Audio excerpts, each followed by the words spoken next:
Welcome back to the channel, everybody. I'm HamRadioDude. Thanks for checking out the channel. This is the Lieutenant Dude antenna. And as you look at it, you might see and ask yourself, isn't that just a DX Commander knockoff? And the answer is absolutely.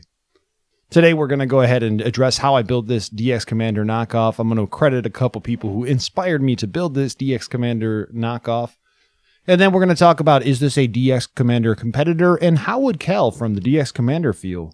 We're also going to discuss some of the comments by other YouTubers about this antenna, and then we're going to wrap it up and see how this thing performs. This might be a long video, I'm not sure, but let's get started. Coming in live with HamRadioDude, setting up his antenna right now. It's quite the day. It's going to be intense.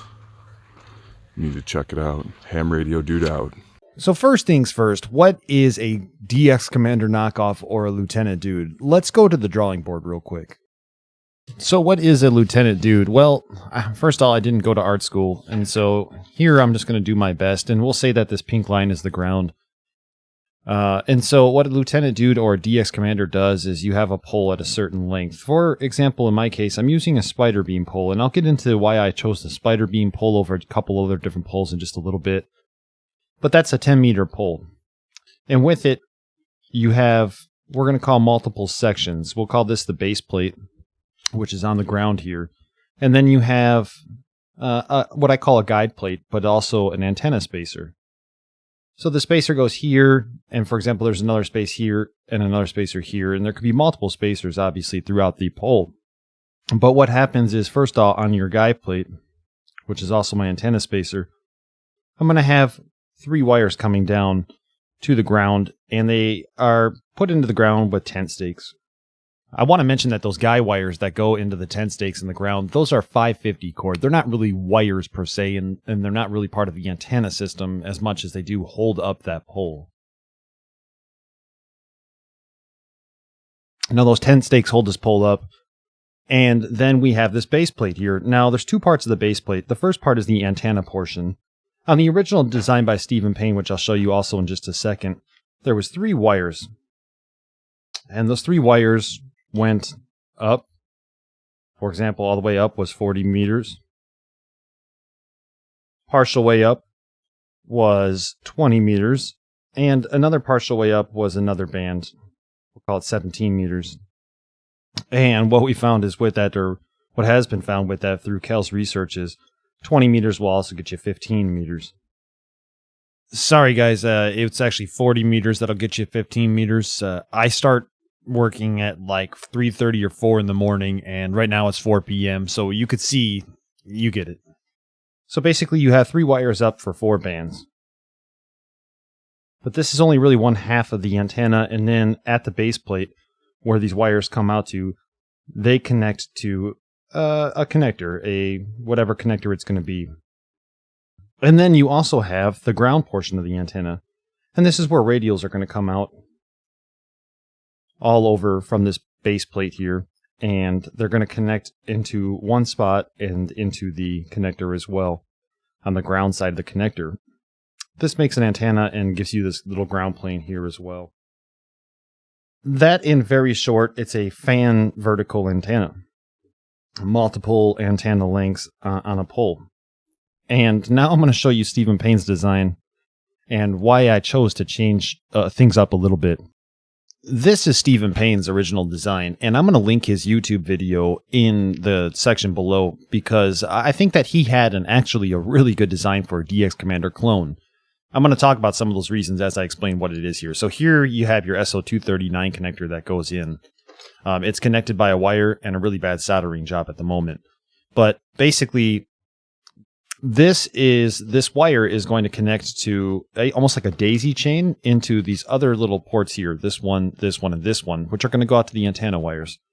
And so that's exactly what I did, is I would put this right here, and then I would have an antenna wire, for example, going up, and this would go to the antenna on the pole and the spacers that we talked about. And then in turn, what would happen is you would basically put a bolt through here, and you would screw in a wing nut right here. Now, the nice thing about that, though, is, as I understand on Kel's design, your antenna wire and the connector sits like this, and then it kind of bends up, and that could put some strain on the wire itself.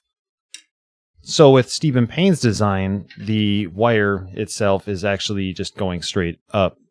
And that was kind of nice. I really enjoyed that. It had been said that that was my idea. I did not say that, but I want to clarify that Stephen Payne came up with that concept, and I thought it was a really brilliant idea. And so then a daisy chains to the next and the next. And this would be your section for 40, I believe 20, and 17. And that was great. And then on these bottom screws here, what you would do is you would put some bolts through, and then you would have your radial sections here. So, for example, these would be daisy chained again, and then you would have a wire out here that went to your radials. Now, so instead of doing that, I decided to go with something like this, which you have your connector, and then you could rapid plug and unplug Andersen PowerPole adapters. I thought that was a really good idea for the radials. That way, if anybody trips on them, they just unplug real quick, and there's not a huge issue. And then, of course, the wires, when they're done plugging in, will go to the ground section of the SO239. That was his base plate. And then he had multiple sections. This is the smallest one. But this was a great idea, too. These were triangular sections of for the 3 bands. And so I'm trying to find the other one here. Here's another one, and I was just playing with this, so ignore these zip ties. But basically, he had multiple sections, and you could see the spot for the guy rings or the guy wires.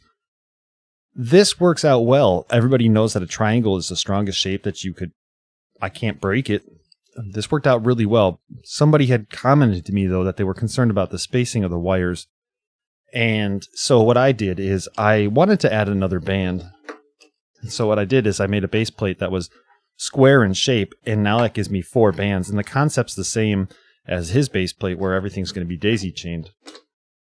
I put this nice little cover on here. And then I made a spot.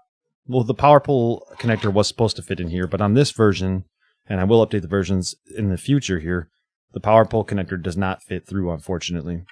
It was supposed to snap in place. We'll get to that in another version. But that gives me 4 bands now, so I have the potential to add what I believe I'm going to add is 10 meters. And we'll test that today. And then as far as, yes, the triangle is the strongest shape, and this is a great design here. I wanted to add that other band, and so I came out with some kind of star shape. And it's not completely flush, as you can see. So I need to fix that in another update of the Lieutenant Dude, if you will, as well. But these are the guy rings. And so one wire is going to go off here. The other wires are going to go off here and here, I believe. They could also go off in the back, but I think they'd be better going off to the sides. And then, as you can see, the 4 wires will go through here and continue up the pole in the same way. So basically what I did is there was a DX Commander. Stephen Payne made a DX Commander knockoff, and I made a Stephen Payne knockoff of the DX Commander knockoff. But really what it is we're adding new features every time and adding little things that maybe help develop the overall excellence of the antenna.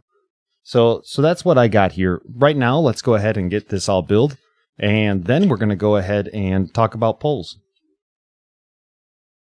Here's the inside of the Lieutenant Dude base plate, and the first thing I notice is that, yeah, this isn't aligned with this or this or this, and the reason for it is I got the SO239 connector spot here, so I put the radio portion right here.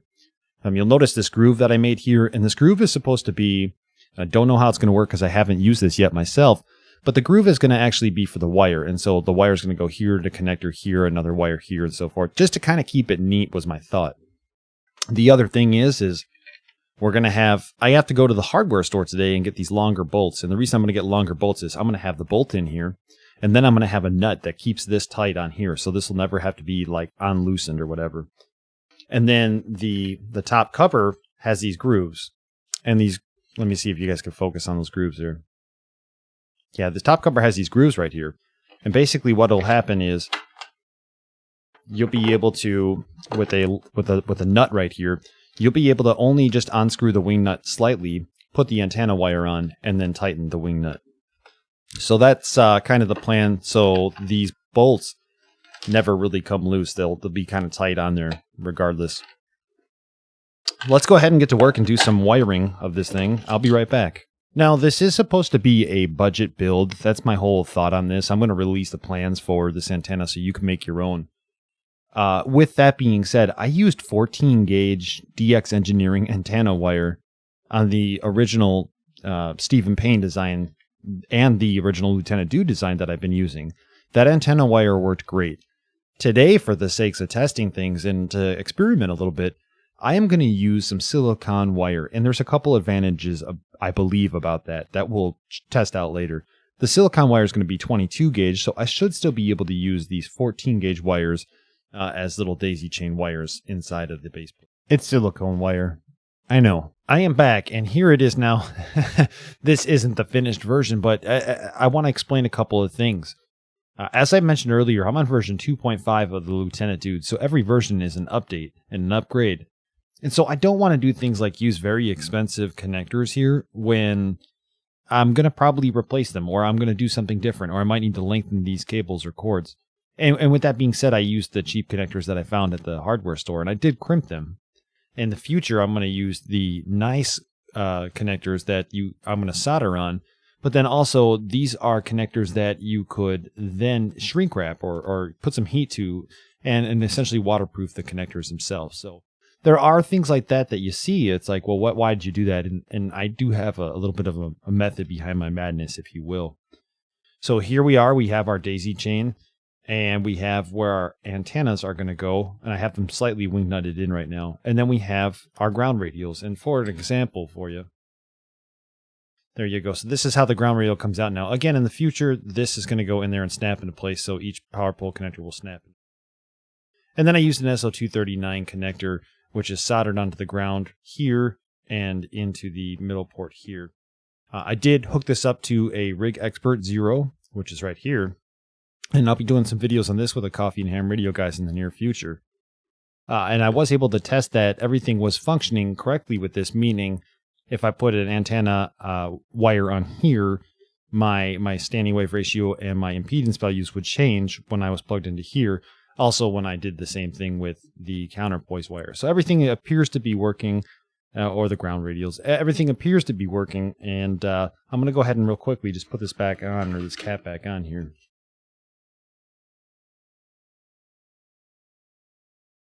Some people might ask me, why did you use white? And the white ABS, well, first of all, I want to mention I used ABS for the print. And the reason I used ABS is, for example, Stephen Payne's design, I used PLA, and you can see it's kind of cracked right here. This is PLA+, but what happened was as the sun just beat on this thing for 8 hours, 9 hours, and 2 days straight, it just started to deteriorate. PLA is not a good solution, and I knew that. I was thinking in my testing mind, hey, testing, so it's okay. It doesn't last. So I used ABS. And the reason I used white ABS was Josh, your car guy out in Great Falls, Montana, was kind enough to send me a spool of this. I go back with him, way back with him, and I appreciate all his support to the channel.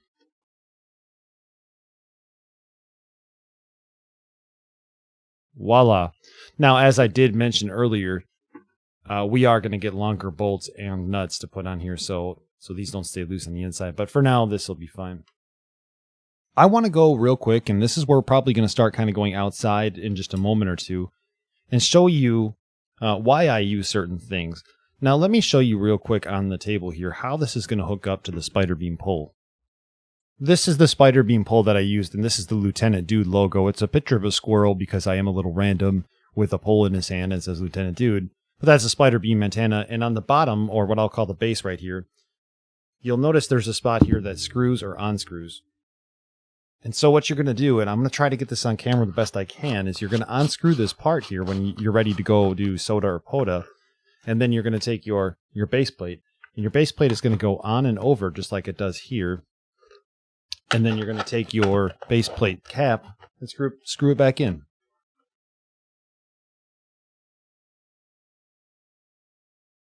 At that point, it's pretty well solid. It's not going anywhere. Now you can see, let me see if I could turn this around. You can see that there is still a gap. Actually, it's going to be right over here. There's still a gap up here. I do in the future plan to smooth that gap in or fill it in somehow so not as much water gets into this point right here. The initial thought is I want to try to weatherproof this as much as possible so the wires inside don't get rusted and so forth. But anyway, that's what we have and what we're going to be working with. A note here, you're going to see that there's quite a bit of an arch on the bottom of this plate here. That's because when I printed in ABS and it cooled down, it warped. I didn't have anything covering the 3D printer, and it cooled the 3D printer cooled too fast for this part, and therefore it warped, or I call it curled. Anyway, that's going to be fine and not a problem for what we're doing here. Let's go ahead and go outside and hook up the rest of this Lieutenant Dude, talk about wires, talk about the pole, and a few other things. All right, I wanted to go over a couple of the reasons I ultimately chose the Spider Beam 10-meter pole as the pole of choice for the Lieutenant Dude. So there is a slew of reasons, and I think to explain it all, I need to go back and kind of give you a series of the poles that I used and why. The first pole that I started with was the Jackkite 10-meter pole, which was suggested in Stephen Payne's video, or Stephen Payne. I apologize if I'm saying the name wrong. But the problem was when I got this pole, the first thing I noticed was this end cap here would come right off. And the reason it would come right off, you could probably see, I have this taped right now. The inside, this whole piece actually came and it was cracked in the plastics. So I contacted Jackkite and I said, hey, you send me a pole that, doesn't matter, I just dropped it anyway. You send me a pole that had cracked plastics, what do you want to do about it? And they said, well, you could send us $11.95 in shipping and we'll send you another one. I just bought the pole from you. Why would I want to do that? So ultimately, I wasn't happy with the Jackkite pole. And furthermore, when I would screw in that end cap that I had just dropped, they would come apart frequently because it didn't have proper adhesion or because it was cracked on the pole. So the other thing I didn't like about it was this piece right here. And this is the top piece that goes on and you would take off to extend your pole. This piece is very loosely in here, so it would just come out. That makes hiking with this pole a very difficult thing when both ends are constantly falling off. The pole was a little bit long itself too, just for the base part of the pole. I would say it's probably about, 3 feet or so. Again, that makes hiking kind of difficult if you got to put it on your backpack or something. However, it worked. There wasn't really many problems with it. It just wasn't my thing. And ultimately then I said, hey, what about that MFJ 1910? It's a very similar pole. In fact, it's almost identical to the Jackkite pole if you ask me. And it's about the same length, so again, you have that problem walking with it. It feels like it's a little less weight than the Jackkite pole. Now, I haven't tested them out side by side, but just judging by it, I think this might be just a couple ounces less weight, which for backpackers might be a big deal. I noticed here that the base plate was all intact and it's not cracked, and it doesn't come off. So again, that was kind of nice.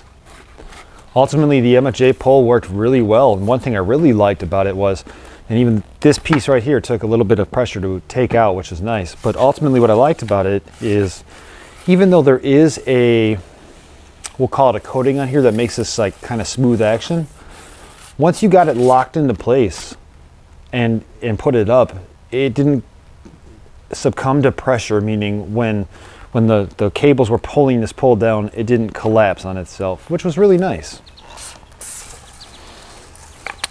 There was nothing wrong with this, and I could have stayed with that MFJ, but I did see that Spider Beam had this Spider Beam 10, and look at it, it's a lot shorter. I mean, it's half the length.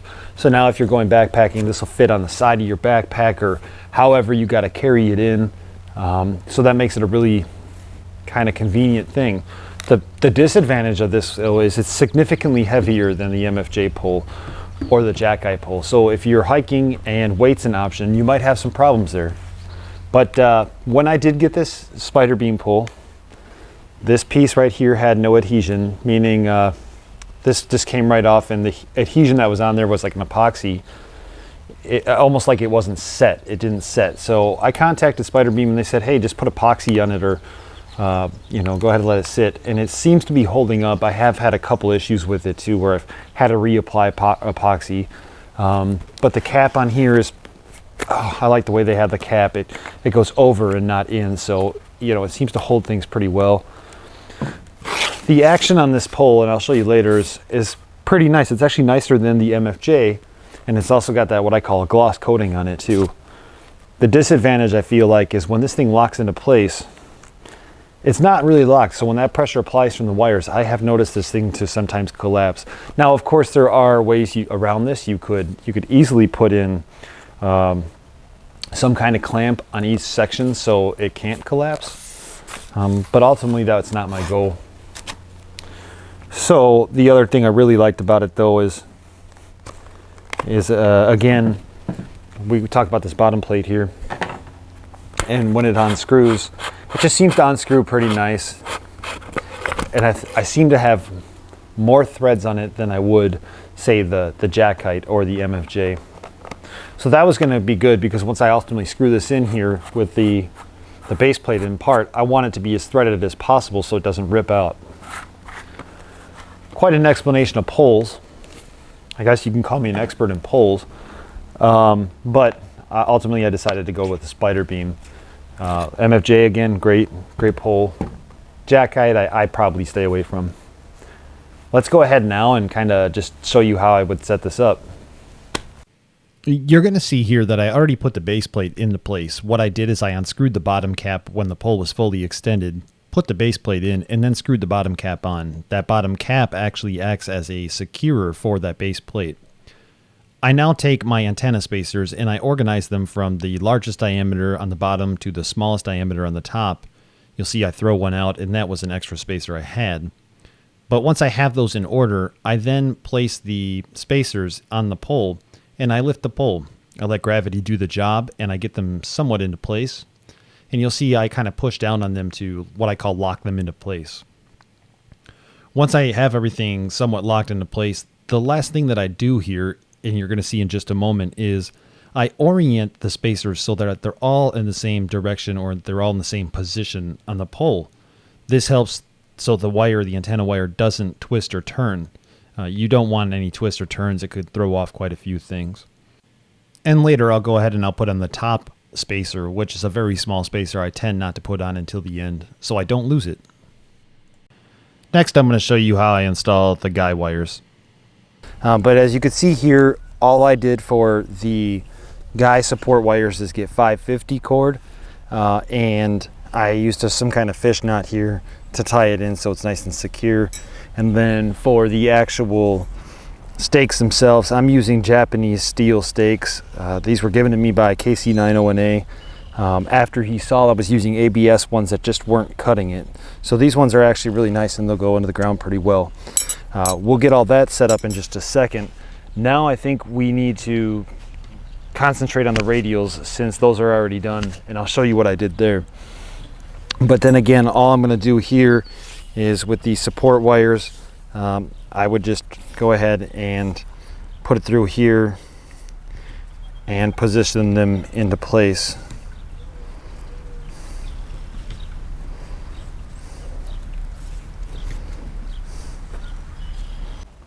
For the radials, I mentioned earlier I was using PowerPole adapters, and they were quick disconnects. Now I want to mention the reason that they're quick disconnect. These are authentic PowerPole connectors and these are not. And when you put an authentic and a non-authentic PowerPole connector together, they don't really bond very well. So what would be considered a disadvantage of having a non-authentic PowerPole adapter is actually one of my advantages right here. They still snap into place, there's still continuity, still works as a ground plane, but it just disconnects really quick. Perfect. With that being said, what I did is I soldered 1, 2, 3, 4, 5 wires at 10 feet in length for each radial, and I'll have 4 radials. Let me go ahead and do that now. I now have each PowerPole connector connected with each of the 5 wires at 10 feet. I just want to make a note that that could have been done at the end, but I chose to do it right here at the beginning just for setting everything up. The next thing I'm going to have to do now is I'm going to have to do wire lengths. The reason I'm going to have to do wire lengths is initially I was using the DX Engineering wire for my antenna wire. Worked great. I actually followed Kel's measurements and everything was pretty much on par, except I didn't do the fold over, so I didn't have that extra 6 centimeters that Kel had. Now I'm going to try to change it up, and let me show you what I'm going to use. This white cable here is 22 gauge BN Tech Go, I believe is the brand, and it's silicone and wire, and I'm going to use it for antenna wire.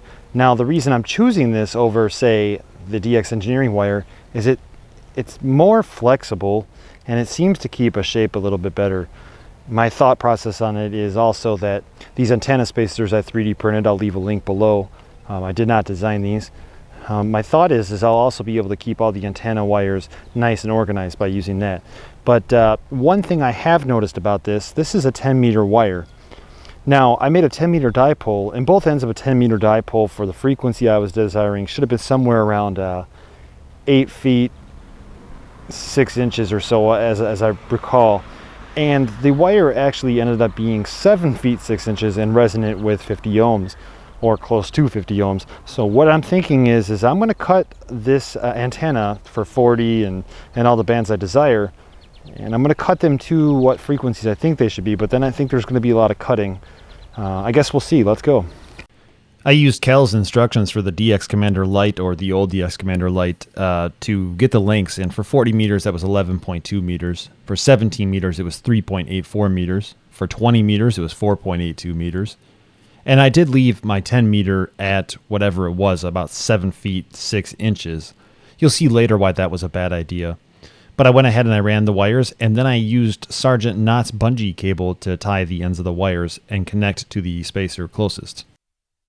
I had to get working on this thing and make it really quickly done, get it up and show that it's working, because the HOA seems to be walking around or driving around. And I got some neighbors too that I'm not necessarily sure won't come and tear this thing down. They're about 3-foot critters or 4-foot critters. But anyway, here it is. So I have the guy wires. I will tell you now that I have it up. The guy wire positions on the actual plate are going to be needed to be moved and adjusted. Anyway, they go into the ground in those steel poles, and then I have my 4 wires that go straight up here into the different sections of the beam. So let's go ahead and just take a look at the standing wave ratio. I went ahead, and when I went out to the park today for what I call day 2, I didn't plan on it, but I really wanted to make sure that I got the standing wave ratio down to some sort of an acceptable level so you guys could see that the concept and the theory of the Lieutenant Dude works. And so when I went out there, nice open field, I did some fine adjustments, some fine cutting. I did determine that the velocity factor of this wire is different, meaning if, for example, and this isn't a real scenario at all, but if it said I needed 32 feet, I may have only needed 31 feet 4 inches. It seems like there was like a 6 inch or a 7-8 inch difference on the length. My suggestion to you is to do a quarter wavelength calculator online. Find out what a quarter wavelength for 40 is, where you want to be resonant. Find out what the quarter wavelength for 20 is, where you want to be resonant. For 17, for 10. Now remember that 15 is going to be 3/4 wavelength from the 40 element, so you don't need to worry about that. But once you get those quarter wavelength wire lengths, cut them for what the online instructions tell you. They're going to be long. Your standing wave ratio is going to be high. You're going to need to cut the cable in order to get a better standing wave ratio signal. With that being said, you could always shorten the length as many times as you need until you actually shorten it too much, and then you have to add on or get a new cable. I wanted to mention that, but here I've actually done just a couple of plots of standing wave ratios on these different bands. Let's go through them, and I want to say real quick, but you know I won't be. I'm resonant right around 7.063, 7.74, so FT8 land right here. Whereas I wanted to be resonant around 7.1. I'm completely cool with where we're at, except if I go to these impedance values and I take a look here, I'm a little bit high, 57 ohms. Now, we could maybe attribute some of this to having a 50-foot RG8X cable, which maybe I'll be able to go just get a short jumper here in the near future. But I don't think that's the case, and I'll show you why in a few minutes as well. And real quick, here's the Smith chart. I'm not going to go over it too much because it doesn't look great. Yeah, it doesn't look great. I will fix that in the future here. And I think actually fixing the impedance values and the standing wave ratio, I really ultimately want to get near 50 ohms, and 60 ohms is a little high for me. So anyway, let's go on to 20 meters here. I'm sorry, and real quick here, 7.350, 72 ohms. So if I actually increase the standing, or I shorten the wire so the standing wave ratio is at 7.100 or a little bit higher, I might actually help the impedance values up here as well. But anyway, let's go ahead and go to the next one, which was 20 meters. And 20 meters loads, and this is the impedance value. Let me jump over here to standing wave ratio. And we start up at 18 megahertz. So, no, I'm sorry, I was already on 20 meters. There we go. 20 meters, there we go. 20 meters at 14 megahertz are at 1.25 to 1. And we actually dip, and we're at 1.05 to 1 at 14.14. And then we continue to climb somewhere around 14.350. We're at 1.4, 1.5. So let's take a look at the impedance values. And actually, this is my favorite band. I think this is probably the better band that I did. Yeah, we're a little high, 59 ohms at 14 megahertz. But where I'm going to start using it is going to be maybe FT8, so 53 ohms. Okay, I could do that. But then really 225, 50 ohms, all the way up to 300, 51 ohms. And we start to climb a little bit there, but 53 ohms. I'm completely okay with it. Let's take a look here at the Smith chart. That is what I like to see right there. And ideally, it could be a little better, but I'm okay with that. So let us go now to, I don't want to click that too many times. Let us go now to 17 meters and take a look at 17 meters.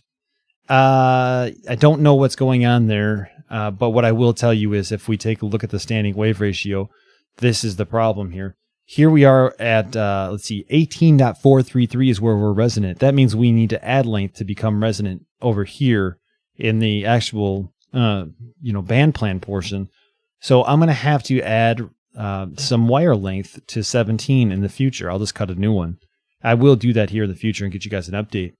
And then impedance values, you could see here, like, okay, that's where I'm resonant, but that's where the 50 ohms actually is too. So when I actually lengthen the wire, I should see 50 ohms in the ham band area. So we don't really need to talk too much about 17. We know that 17 is too short. That was my bad. Let's go ahead now and just take a look at 15, which we now know that we're going to have to adjust 40 slightly so we could have a good impedance values.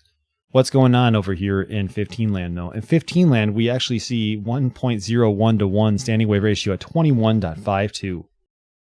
So 21.152 actually is within the CW portion of 15 meters. So actually that's good. Let's take a look at the impedance values. And 21.152, I'm right at 50 ohms. Actually, that is looking okay. So maybe 40 is something I don't touch. I'll have to decide on that later. Take a look at the Smith chart here. And then let's take a look at 10 meters, okay? And it looks like a circle to me. Let's see here. 10 meters. Let's take a look at the standing wave ratio first. 10 meters. I am resonant around, or near resonant, I should say, around 1.21 to 1 at 28.190. Now I was shooting for 28.415. It means I need to cut off just a little more length, and I could do that later. But really, I don't know that I will, because this is all where I operate, usually right around 28.5 and lower. So I might just keep it there. Let's take a look at the impedance values. 28, 30 ohms. We do hit right where we're resonant. We're right at 50 ohms or 52 ohms. So this might be something I adjust slightly. There we are, 28.19. So that might be something I do adjust again in the future here. But what happens, everybody says, hey, this thing is also resonant on 6 meters and it's resonant on VHF. And, well, hey, mine was showing resonant on 220 as well today. But really, I was showing it was a great standing wave ratio, like 1.5 to 1 or whatever. But the impedance values were like 30 ohms, 25 ohms. And will it operate? Maybe. Let's take a look at 6 meters real quick. I promise you that's not 6 meters. Here's 6 meters, and so right at 50.032, I'm at 1.57 to 1, 1.53 to 1. And I continue to climb 2.46 at 50.825. I'm almost a 3-to-1 at 51. I mean, so yeah, this could work. You would probably be better to have a tuner on here, but really, let's take a look at this. And your impedance values are way low. So, people talk about, oh yeah, it's resonant on 6, but is it efficient is a good question. I would actually, and I probably should research a little bit more Kel's videos just to see if, for example, his antennas are actually efficient or their impedance values are good on 6 meters. And so you guys have seen the Lieutenant Dude at its finest, as far as you've seen the base plate. I built it. I showed you how I built it. You went ahead now and you see these 3 spacers. I didn't show you this top spacer earlier, but basically this goes on the pole, and then the wire can come up, and it could basically come back over and go through here, but I don't need to do that. I put the wire through here, and then I wrap it on that last section of the 10-meter beam. I have my 3 lengths of paracord for my 3 different stakes. Now, one thing I will say is at the beginning of the episode, I said how great the stake was. I was told this is the finest Japanese steel. I put this in dirt. So, be it as it may, you might just use ABS and save a few bucks. But I'm still grateful. Thank you, Andy, for those. I'm still grateful. I got my different wires, and like I said, I took these wire lengths and I put them on these wire winders. And then I'll color them. So this one is 40 and it's green. So then when I see green, I know 40. I suppose I could mark this with green, red, and whatever colors. Or this wire is so cheap compared to the DX Engineering wire, I could in the future just use different color wires like red, white, and blue for America. And then finally we got the pole. We got the Lieutenant Dude pole.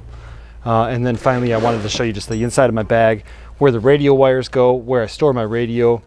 And then all these different pieces have different compartments they could be stored in. Let's go ahead and jump back to the office. Let's get real here for just a moment, okay? People are going to ask me, well, is it financially feasible to build your own DX Commander? And I've heard people say both things. I'm going to run it down for you as if I only purchased what I needed to make the Lieutenant Dude or the DX Commander or whatever I'm calling it now. I don't know. But really, let's talk about this. First off, the spider beam pole, great pole. With shipping to my house, it was $98.20, which is we're going to say $100, okay? $100. Then I bought the Sergeant Knott's bungee cable, which was, you get like 100 feet of it, but I think it was $21.50. So you're at $121.50. Then I had 250 feet of 22 gauge silicone coated wire. I wanted to clarify silicone coated wire because I didn't earlier. And I don't want you thinking that there's a silicone antenna wire out there. So anyway, that was 250 feet, which was $30. So now we're at $151.50. And then, I got the ABS for free from the car guy. So I am going to put a value on that, though. I'm going to say it's $20. Okay, so $20 for a spool of ABS. So now I'm at $170. I get that you can make multiple Lieutenant Dudes and everything like that, but if you're only there to make one, is it financially feasible to, you haven't even actually included connectors yet, or the 550 cord, or the tent stakes. So let's just round up for another $20 and say you're at $200 to make an antenna that you could buy from Cal for, let's see. So I just did the research, and the DX Commander Lite 4-band vertical is at the end of life. It would have been equivalent to 149 pounds, which is $202 US dollars. And it looks like the 7-meter rapid, or I don't know exactly how to say it. It looks like that might be the replacement for it. And that's an all-band vertical there, 30 meters, 20 meters, 17 meters, 15 meters, 12 meters, 10 meters, 6 meters, 30, et cetera, et cetera. It's 179 pounds or $250. So is it financially feasible to build a Lieutenant Dude over a DX Commander? Listen, this is the part where I'd love to say yes, and I'm sure if you went out and sourced the pieces that you needed for exactly the lengths that you needed, you'd find some kind of miraculous deal, and the answer would be yes. But then there's also the time that you put into sourcing those parts. So as much as I hate to say that it's not better to buy or build the Lieutenant Dude versus a DX Commander, the DX Commander is a parts kit that's ready to go. Saves you a lot of time. And now you can't say my title is clickbait. The Lieutenant Dude antenna sucks because it's not financially feasible. Let's wrap it up. There were a couple notes I didn't get to show in the build, and I apologize, but with the HOA being out and about, I just didn't want to deal with it, honestly. So originally I was using circular connectors here for the antenna, so you go through the bolt and then it would pull up. I ended up using the half connectors and just kind of sliding them in. And because I had that one bolt in place, the one bolt and the one nut in place that locked the bolt in, I was able to slide this in between the bolt and the wing nut, and it locked in place pretty good. I didn't have a problem. The very thin, or the 22 gauge antenna wire that I used instead of the 14 gauge antenna wire solved an issue. The pole did not collapse on me today. So in the future, or in the past rather, I've had the pole collapse on me multiple times while trying to do PODA, while trying to show people the antenna, and it was just too much pressure being pulled down between the heavy bungee cords and the 14 gauge wire. I think it was just too much pressure pulling down on that pole. Using a 22 gauge wire with the thinner Sergeant Knotts bungee cable totally resolved that issue. So that was kind of nice to inadvertently fix that issue. And just a word here about that 22 gauge antenna wire. I was contacting or communicating with people this morning with 100 watts of power, and I didn't have any issues. The standing wave ratio wasn't creeping up or rapidly changing because I was using 22 gauge wire. So that should be just fine for at least 100 watts. To almost summarize some things here that I had negative occur, or things I didn't like about this build, which I'm going to fix in version 3.0. So this was version 2.5. I'm going to start off with the guy wire rings, or the location of the guy wire holes on the spacer. They just weren't in the right spot. And realistically, I got the pole to secure, but I didn't feel like the pole was completely secure. Like a good wind might come and take it down because the guy wire weren't in the right direction. So I'm going to work on that for version 3 and hopefully get that all taken care of and squared away. I'm going to do my best to get you guys antenna links, guy wire links, etc., so you could start to build your own if you'd like. And then finally, I mentioned it as well in version 3.0, we need to make the PowerPole adapter clips so they clip into the base plate and they're not just hanging out of the base plate. But so far, I'm really liking this design, this build. I'm having a good time doing it. The question came up, I wonder how Cal would feel about Lieutenant Dude knocking off the DX Commander, and I can't speak for Kel. I'd like to hear what he says. In the episode earlier in the episode, I said I think that he would be okay with it. We're all sitting here learning something new, and I think he would be promoting us learning in the hobby. I'm not trying to take away business from Kel, but hey, if Kel's watching, I would love to see what you have to say. And if he doesn't like it, we'll work something out here. But I think that he would be promoting the hobby, or he'd be all about this. Hey, I'd like to thank you for watching the channel real quick. And if you did like this episode, I put a lot of time and effort into it. Hit that thumbs up for me. That's all I really ask. And if you want to subscribe, cool. But anyway, I also do this thing every episode where I give a shout out to my channel subscribers, or my channel supporters rather.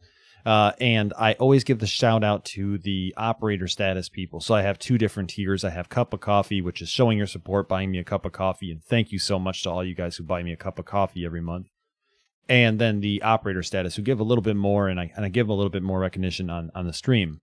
I'm grateful for all you guys, but this month, or this episode, I'd like to say thank you to Gordon Farmers Forge, Ham World Online, Christiana, James Linden, Dan M0, IDW, Plasma Storm 73, Jason N3YAZ, Don N5SKT, FEP Labs Radio, and Kevin WQ9F.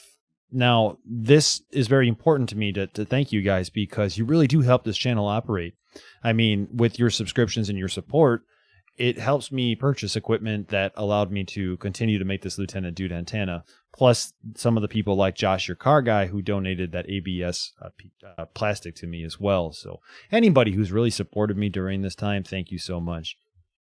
With that being said, I'm going to show you guys a couple of contacts that were recently made using Lieutenant Dude version 2.2. Thanks for watching this channel. If you should have any questions, let me know. And otherwise, we'll see you next time. I'm HamRadioDude 73. To himself. Okay. Queen uniform. Juliet 3 uniform. Whiskey Juliet 3 uniform. That's Don Diagidio. Somebody should be logging this for you. Gee, Chuck, if only this was being recorded so I can go back and check the log. Of course I'm kidding about that, and Chuck is my favorite all-time Elmer in the world, and every time he speaks, I should just listen to him the first time instead of ignoring him and then coming back 3 days later with the solution he provided then. I don't know. Yeah, but that's Don. It's Don. Okay. Don's about a 5'2". So it's going to take Don to 5'2" into central Wisconsin. Hey, Don, you're about a 5'2" into central Wisconsin. Yeah, you're about a 5'7" here near Silver Rapids. Wow, where's that from? Whiskey 6. Whiskey. QSL, Whiskey 6, Victor India Papa. I have you about a 5'5" here in Central California this morning. Whiskey 4 Whoa. Central Wisconsin. Nice. 5'7" to central I Wisconsin. can't even hear you. Yeah. QSL, thanks for the contact. 73. 73 QRZ. 73 QRZ.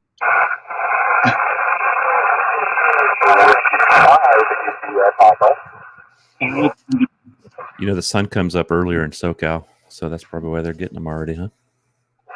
Yeah, Whiskey 5, India Papa Alpha. Whiskey 5 IPA. Oh, Whiskey 5 IPA. Welcome, bud. IPA. That's Jason. Now, a lot of people try to come back to say W5 IPA, you're a 5'2".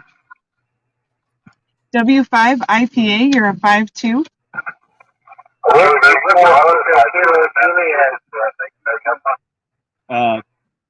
Say only the IPA station. Only the IPA station. Run that pile up. Thanks for the contact, and I'll let you get back to Awesome. Hey, thank you for the contact 73.